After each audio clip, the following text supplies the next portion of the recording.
ने जो जाल बुना था वो अब उनके ही गले पड़ चुका है। उन्होंने प्लान बनाया था कि यूरोप को भारत के खिलाफ खड़ा कर देंगे, लेकिन अब हकीकत यह है कि यूरोप खुद भारत के दरवाजे पर खड़ा है, हाथ जोड़कर साझेदारी की गुहार लगा रहा है। अब दोस्तों, इस पूरी कहानी को और गहराई से समझते हैं, लेकिन उससे पहले अगर आप ये वीडियो देख ही रहे हैं तो बस एक सेकंड निकालकर लाइक बटन दबा दीजिए और चैनल को सब्सक्राइब कर लीजिए। आपके लिए ये एक पल की बात होगी, लेकिन हमारे लिए बहुत बड़ी मदद है। दिल्ली में पिछले दिनों जो यूरोपीय यूनियन की टीम उतरी थी, वो कोई साधारण डेलीगेशन नहीं बल्कि टॉप लेवल टीम थी। उनका मकसद बिल्कुल साफ था, अरबों डॉलर की डील को फाइनल करना। अंदर की खबर कहती है कि 60% काम तो पहले ही पूरा हो चुका है और अब बस आखिरी मोहर लगनी बाकी है। सोचिए दोस्तों, कभी यही यूरोप भारत पर 50% तक का टेरिफ थोपकर दबाव बनाने की कोशिश करता था और आज वही ताकतें साझेदारी की तलाश में हमारे दरवाजे पर खड़ी है। यह है भारत की असली जीत और हमारी कूटनीति का कमाल। भारत ने पहले ही समझ लिया था कि एक ही ताकत पर निर्भर रहना खतरनाक है, इसलिए नई डील, नए बाजार और भारतीय सामान को पूरी दुनिया में फैलाना ही हमारी रणनीति बनी। यही कारण है कि आज यूरोप की 12 सदस्यीय टीम सीधे वाणिज्य मंत्री पीयूष गोयल के साथ बातचीत की टेबल पर बैठी है। और सुनिए, 12 सितंबर को ब्रिटेन के ट्रेड कमिश्नर मैगस ब्रूनर भी दिल्ली पहुंच रहे हैं। विदेश मंत्री एस जयशंकर से उनकी मुलाकात होनी तय है और अंदरखाने ये चर्चा है कि डील कभी भी सील हो सकती है। इसका मतलब साफ है, भारत का यह कदम अमेरिका के लिए सबसे बड़ा सिरदर्द बन चुका है। लेकिन दोस्तों, कहानी यही खत्म नहीं होती। यूरोपियन यूनियन की प्रमुख उर्सुला वॉन डेर लेयन ने ट्रंप से सीधा सवाल दाग दिया। उन्होंने कहा कि अमेरिका खुद रूस से अरबों का व्यापार कर रहा है। सिर्फ 2024 में ही अमेरिका ने रूस से 5,278 करोड़ का यूरेनियम और प्लूटोनियम खरीदा। क्या वह पैसा यूक्रेन युद्ध में नहीं जा रहा? तो फिर क्यों अमेरिका भारत और चीन पर उंगली उठाता है?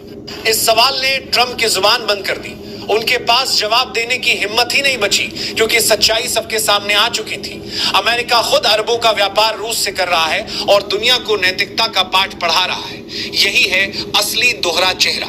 अब वापस आते हैं। आज हालात ऐसे हैं कि दुनिया की बड़ी बड़ी ताकतें भारत को दबाने के बजाय अब हमारे हिसाब से चलने को मजबूर हो रही हैं। क्यों? क्योंकि भारत ने साफ कर दिया है कि हमारे फैसले दिल्ली में बनेंगे, वॉशिंगटन या ब्रसेल्स के इशारों पर नहीं। विदेश मंत्री एस जयशंकर ने अमेरिका और यूरोप दोनों को एकदम सीधे शब्दों में यही संदेश दिया है और नतीजा सबके सामने है। यूरोप जो कभी हमें टालता रहा, आज दौड़कर हमारे दरवाजे पर आ गया है। याद है आपको? 2007 से लेकर पूरे 15 साल तक यूरोप और भारत के बीच BTIA यानी बिलैटरल ट्रेड एंड इन्वेस्टमेंट एग्रीमेंट की बातें होती रही। मीटिंग्स पर मीटिंग्स होती थी, बयान जारी होते थे, लेकिन नतीजा सिफर निकलता था। लेकिन अब खेल बदल चुका है। भारत की अर्थव्यवस्था दुनिया की चौथी सबसे बड़ी ताकत बन चुकी है और जल्दी ही तीसरे नंबर पर पहुंचने वाली है। यूरोप को समझ आ गया है कि अगर भारत को नजरअंदाज किया तो उसका नुकसान सिर्फ यूरोप का होगा। असल खेल और दिलचस्प तब होता है जब आप देखते हैं कि यूरोप ने भारत पर दबाव डालने के लिए कार्बन टैक्स का पत्ता फेंका। उन्होंने कहा कि भारत का स्टील या सीमेंट अगर यूरोपियन बाजार में जाएगा तो उस पर अतिरिक्त टैक्स लगाया जाएगा, क्योंकि भारत ज्यादा प्रदूषण करता है। लेकिन जरा सोचिए, 200 साल तक तो यूरोप और अमेरिका की फैक्ट्रियां पूरी दुनिया को प्रदूषण से भरती रही। औद्योगिक क्रांति के नाम पर इस ग्रह को जहरीली हवा से भर दिया। तब किसी ने उन्हें क्यों नहीं रोका? और अब जब भारत तेजी से विकास कर रहा है तो अचानक पर्यावरण का झंडा क्यों उठाया गया? असलियत यह है कि ये भारत के सामान को महंगा करने की चाल है। लेकिन भारत अब पहले वाला नहीं है। हमने साफ कर दिया है कि हम ग्रीन टेक्नोलॉजी में निवेश करेंगे, लेकिन किसी की धमकी के आगे नहीं झुकेंगे।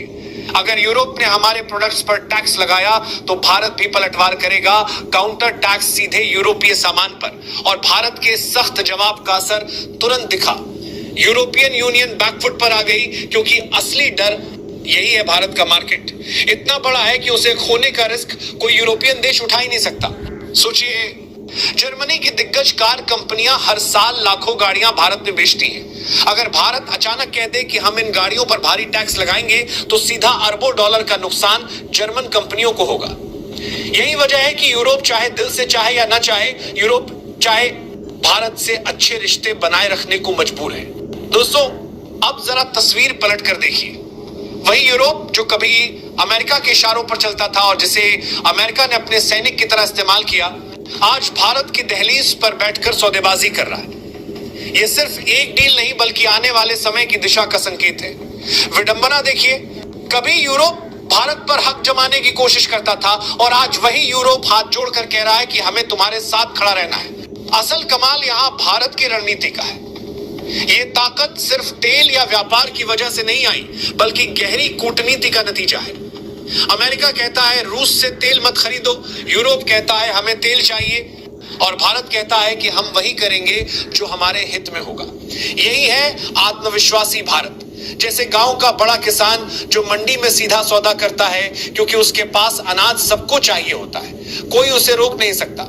आज भारत की हालत वैसी ही है। यूरोप की भी मजबूरी है क्योंकि भारत पर उसकी निर्भरता इतनी बढ़ गई है कि अब चाहकर भी दूरी बनाना नामुमकिन है।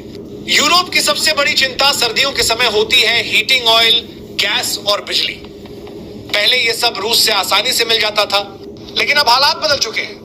रूस से सप्लाई आसान नहीं रही और अमेरिका का विकल्प महंगा और दूर है। अब सवाल उठता है, यूरोप का सबसे बड़ा सहारा कौन है? जवाब है भारत।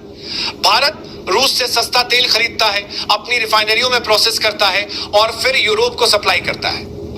यूरोप को राहत मिलती है, भारत को मुनाफा और अमेरिका बेचैन, क्योंकि असली डर अमेरिका का यही है, अगर भारत और यूरोप के रिश्ते गहरे हो गए तो उसका बिचौलिया वाला खेल खत्म हो जाएगा। सोचिए, अमेरिका के लिए कितना बड़ा झटका होगा।